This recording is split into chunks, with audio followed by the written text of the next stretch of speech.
بسم اللہ الرحمن الرحیم بسم اللہ الرحمن الرحیم الحمد للہ والصلاة علی اہلہا۔ عزیز طلبہ السلام علیکم ورحمۃ اللہ وبرکاتہ۔ شرح الاول کتاب الصلاۃ درس نمبر 384 میں سجدہ سہو کے اسباب پر گفتگو ہوگی۔ واجب نماز میں واقع ہونے والے خلل زیر بحث ہیں۔ سجدہ سہو واجب ہونے کے موارد اور اسباب بیان کیے جائیں گے۔ جن اجزاء واجبہ کی قضا کی جائے گی نماز کے بعد ان کے لیے سجدہ سہو بھی واجب ہوتا ہے۔ شہید اول کی عبارت کی ادبی تحلیل پیش ہوگی۔ سجدہ سہو کے وجوب کے دوسرے موارد بھی پیش ہوں گے اور متعلقہ احادیث اور فقہی آراء کا بھی تذکرہ ہوگا۔ سب سے پہلے عبارت کو دیکھتے ہیں۔ فرمایا وَيَسْجُدُ لَهُمَا كَذَا فِي النُّسَخِ بِتَثْنِيَةِ الضَّمِيرِ جَعْلًا لِلتَّشَهُّدِ وَالصَّلَاةِ بِمَنْزِلَةٍ وَاحِدَةٍ لِأَنَّهَا جُزْءُهُ وَلَوْ جَمَعَهُ كَانَ أَجْوَدَ سَجْدَتَيِ السَّهْوِ۔ شہید اول فرماتے ہیں اور ان دونوں کے لیے سجدہ سہو کرے گا۔ سجدتِ السہو یعنی سہو کے دو سجدے کرے گا۔ تو لمعہ کی جو نسخے ہیں ان میں ضمیر لہما آئی ہوئی ہے، ہما کی ضمیر ان میں ہے، ضمیر تثنیہ استفادہ ہوئی ہے۔ اس کی وجہ کیا ہے کہ تشہد اور درود کو انہوں نے ایک قرار دیا ہے، چونکہ درود تشہد کا حصہ ہوتا ہے اس وجہ سے اس کو اس کے ساتھ شمار کر لیا ہے اور سجدہ واحدہ اور تشہد کی طرف ضمیر پلٹائی ہے۔ لِأَنَّهَا جُزْءُهُ چونکہ درود یا صلوات جو ہوتی ہے وہ جز تشہد ہے، اس وجہ سے ان کو ایک شمار کر لیا۔ وَلَوْ جَمَعَهُ كَانَ أَجْوَدَ اگر ضمیر کو جمع لاتے تو بہتر ہوتا، چونکہ جو شہید اول نے پہلے عبارت پیش کی تھی اس میں تین چیزوں کے قضا کا ذکر کیا تھا، ایک سجدہ واحدہ تھا، ایک تشہد تھا اور علیحدہ طور پر انہوں نے صلاۃ یعنی درود شریف کو بھی شمار کیا تھا۔ تو اب یہ کہنا چاہتے ہیں کہ جب انسان قضا شدہ یا بھولی ہوئے اجزاء کی قضا کرے گا تو اس کے بعد ان کے لیے دو سجدہ سہو بھی انجام دے گا۔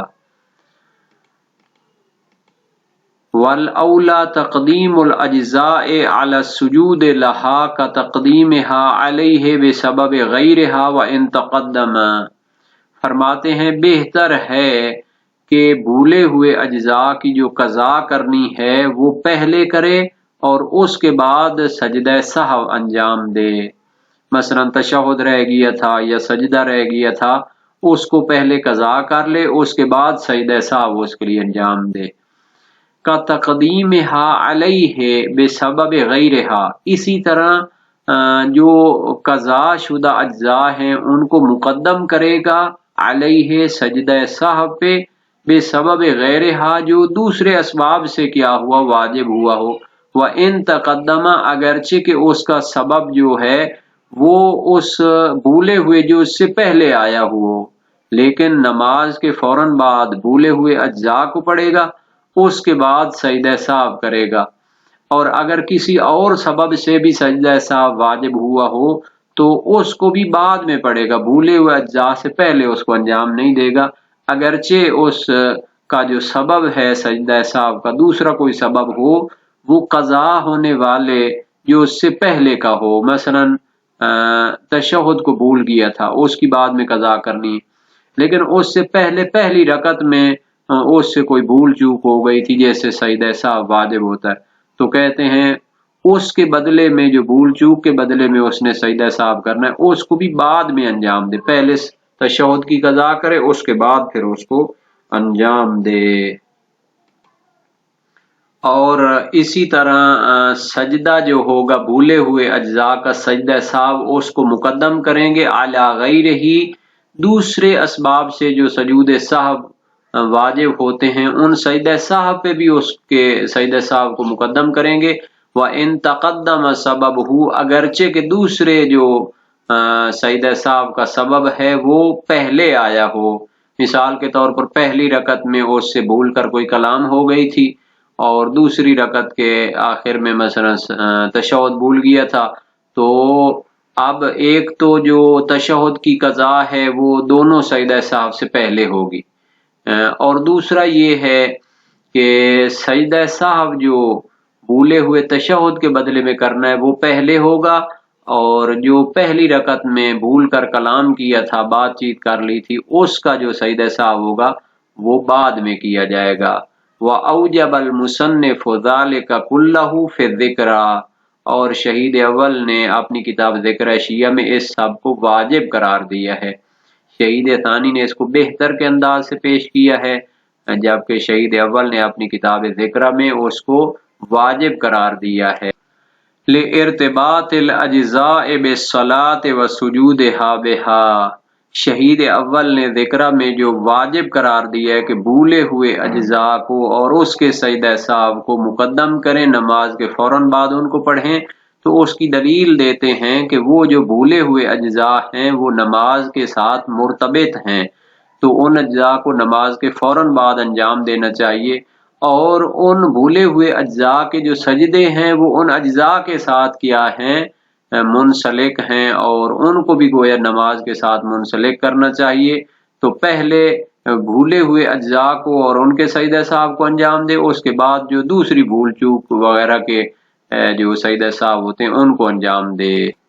تو اس میں جو ضمیر ہے وہ جائے گی وَسَجُودِهَا بِهَا، سجودہا یعنی وہ جو سجدہ سہو بھولے ہوئے اجزاء کے ہیں وہ اجزاء کے ساتھ مربوط ہیں، اس وجہ سے ان کو قضا ہونے والے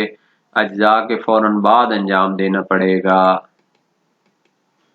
وَيَجِبَانِ أَيْضًا مُضَافًا إِلَى مَا ذُكِرَ لِلتَّكَلُّمِ نَاسِيًا وَلِلتَّسْلِيمِ فِي الْأُولَيَيْنِ نَاسِيًا بَل لِلتَّسْلِيمِ فِي غَيْرِ مَحَلِّهِ مُطْلَقًا،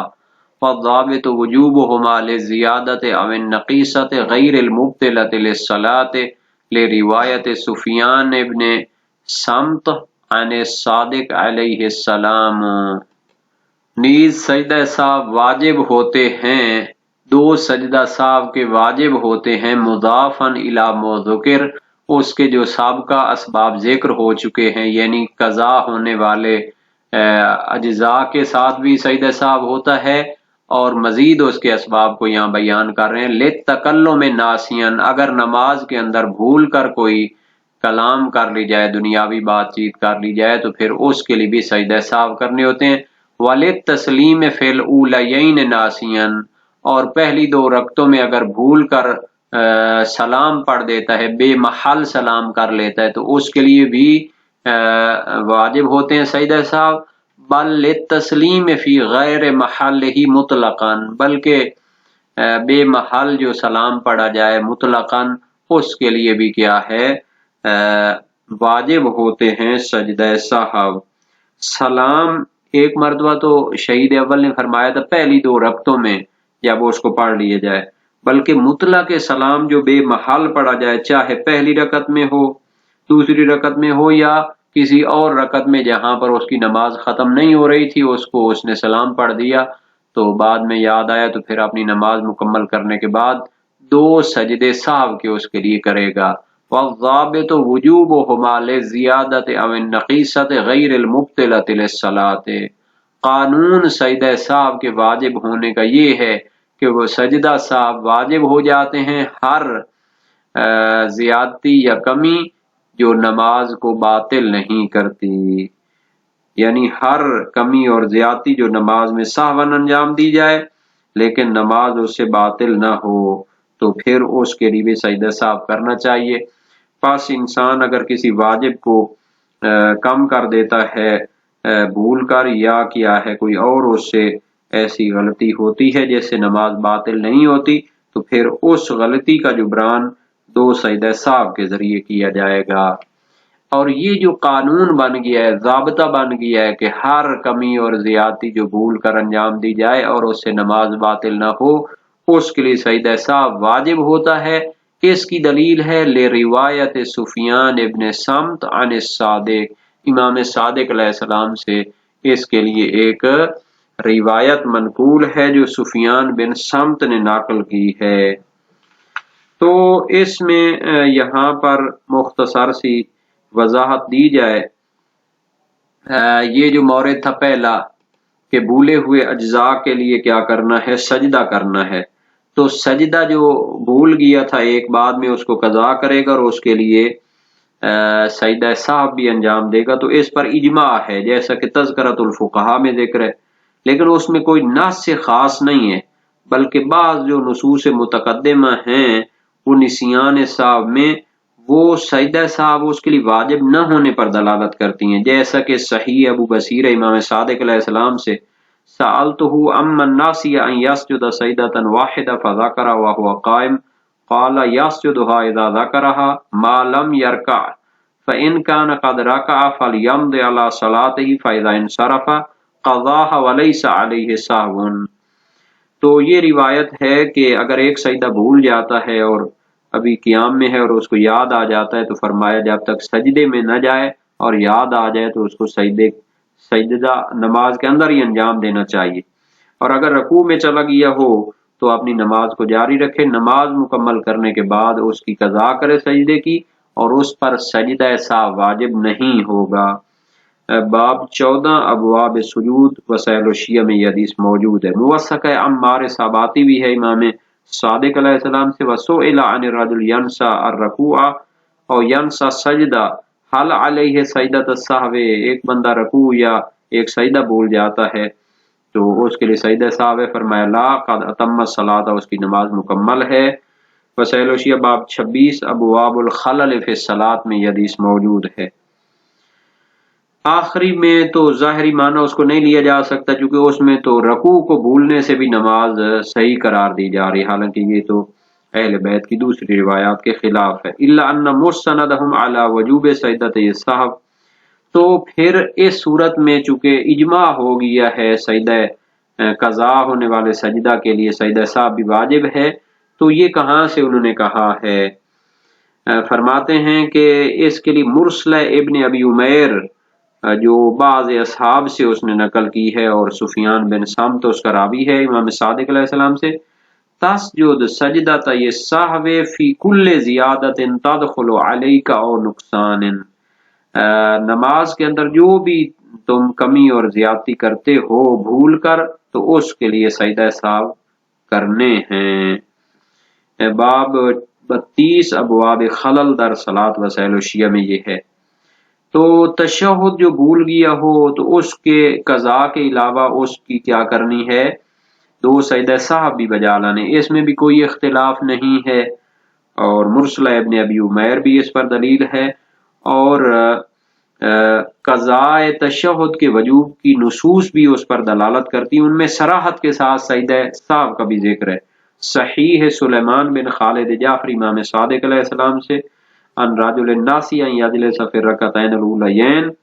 یہاں تک کہ فرمایا فلیتم الصلاۃ حتی اذا فرغ فلیسلم ولیسجد سجدۃ السہو، ایک شخص پہلی دو رکعتوں میں بیٹھنا بھول گیا، یعنی تشہد پڑھنا بھول گیا، تو روایت کے آخر میں ہے کہ جب نماز مکمل ہو تو پھر کیا سلام کے بعد سجدہ سہو بھی کرے۔ اور صحیح عبداللہ ابن یافور بھی ہے، امام صادق علیہ السلام سے سوال کیا اس شخص کے بارے میں جو واجب دو رکعتیں پڑھتا ہے اور ان میں تشہد کے لیے نہیں بیٹھتا، رکوع کر لیتا ہے، فرمایا یتم صلاتہ ثم یسلم ویسجد سجدۃ السہو وهو جالس قبل ان یتکلم، نماز مکمل کرنے کے بعد سلام کے بعد دو سجدہ سہو بھی کرے جب وہ بیٹھا ہو اور ابھی تک کلام وغیرہ نہ کی ہو۔ باب ہفتم ابواب تشہد میں یہ حدیث موجود ہے۔ باقی جہاں تک تعلق ہے کہ یہ واجب ہوتے ہیں سجدہ سہو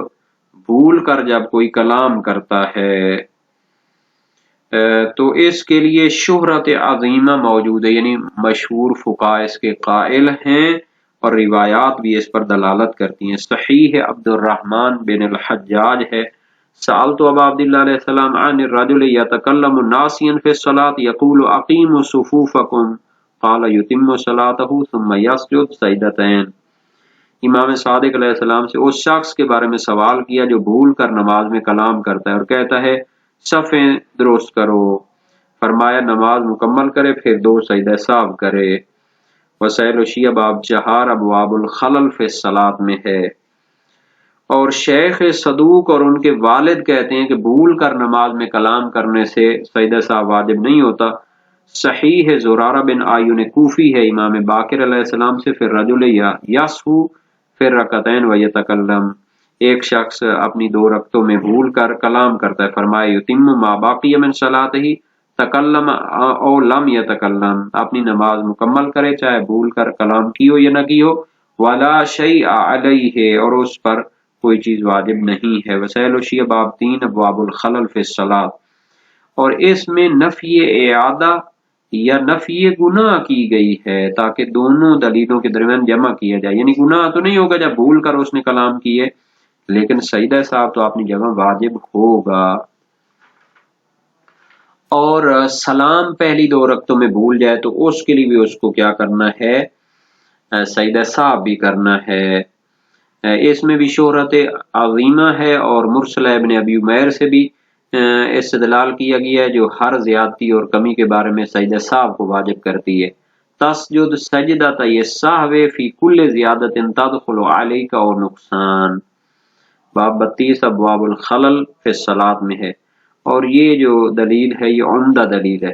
اور نصوص خاصہ بھی جو ہے نا جی وہ استدلال ان سے کیا گیا ہے، مثل صحیح اعرج سمیت ابا عبداللہ علیہ السلام یقول صلی رسول اللہ صلی اللہ علیہ وسلم ثم سلم فی رکعتین فسألہ من خلفہ یا رسول اللہ احدث فی الصلاۃ شیء فقال ما ذلك قال انما صلیت رکعتین فقال اکذلک یا ذا الیدین وکان یدعى ذو الشمالین فقال نعم فبنى على صلاته فاتم صلاۃ اربعا، یہاں تک کہ فرمایا وسجد سجدتین لمکان الکلام۔ امام صادق علیہ السلام سے روایت ہے کہ نبی اکرم نے 2 رکعتوں پر سلام پھیرا، تو جو آپ کے ساتھ نماز پڑھنے والے تھے انہوں نے عرض کی کہ نماز میں کوئی چیز پیدا ہو گئی ہے، فرمایا کیا ہوا؟ تو اس نے کہا کہ 2 رکعت پڑھی ہے، تو آپ نے فرمایا اے ذوالیدین اسی طرح ہے جس کو ذو الشمالین بھی کہتے تھے؟ تو اس نے کہا ہاں جی۔ تو آپ نے اپنی نماز پر بنیاد رکھی اور نماز کو 4 رکعت مکمل کیا، اور بعد میں درمیان میں کلام کرنے سے 2 سجدہ سہو بھی کیے۔ ایسی روایات وسائل الشیعہ باب 3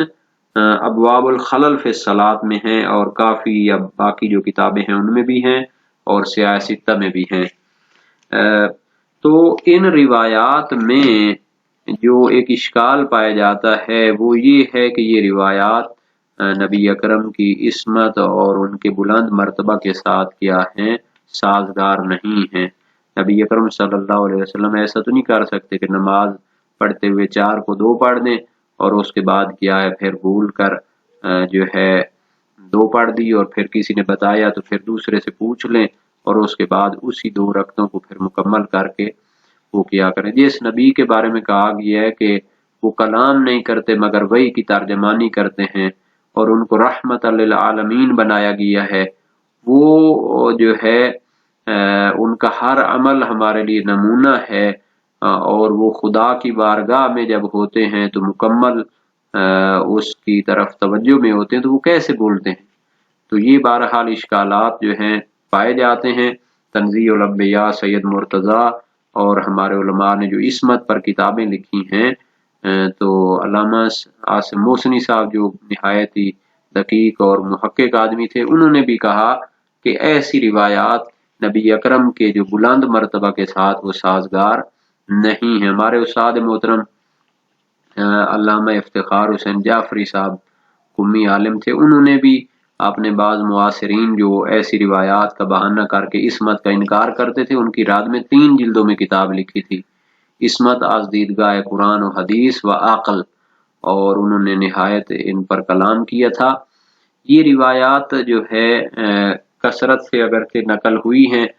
بہار میں بھی ان کا باب ہے اور باقی کتابوں میں بھی ان کا باب ہے، لیکن ظاہر ہے کہ روایت جو صحیح ہوتی ہے، معتبر ہوتی ہے، اسی میں ہم نے تحقیق کرنی ہوتی ہے۔ تو جب تک جو ہے روایت قواعد عقلی اور قرآن و سنت کے ساتھ سازگار نہ ہو اس کو حجت نہیں مانا جا سکتا۔ علامہ ہلی بھی اسی طرح کی جو ہے عقلی جو بحثیں کرتے تھے، تو اخباریوں نے کہا کہ ان کی جو ہے علمی بحثیں، ان سے تھوڑا سا گریز کرنا چاہیے۔ حالانکہ ان سے ایک سوال کیا گیا تھا کہ ایک امام نے کوئی وضو یا غسل کیا تھا اور اس میں ایک جگہ خشک رہ گئی تھی، تو انہوں نے کہا کہ اس روایت کے بارے میں انہوں نے کہا یہ روایت عقلاً سازگار نہیں ہے۔ ایک امام جو سیدھا وضو نہیں کر سکتا، یا مثلا کوئی معصوم جو کیا ہے نماز ہی مثلا اس میں بھول جاتا ہے، تو وہ کیسا جو ہے۔ تو جو قرآن و سنت میں معصومین کے عصمت کی گواہی ہے، ان کے بلند مراتب ہیں، ان کے ساتھ یہ چیزیں سازگار نہیں ہیں، تو اس وجہ سے یہ بھی ہمیں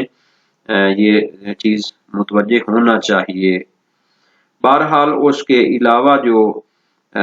موارد ہیں سجدہ سہو واجب ہونے کے، ان کی طرف بھی اشارہ کیا جائے گا بعد میں۔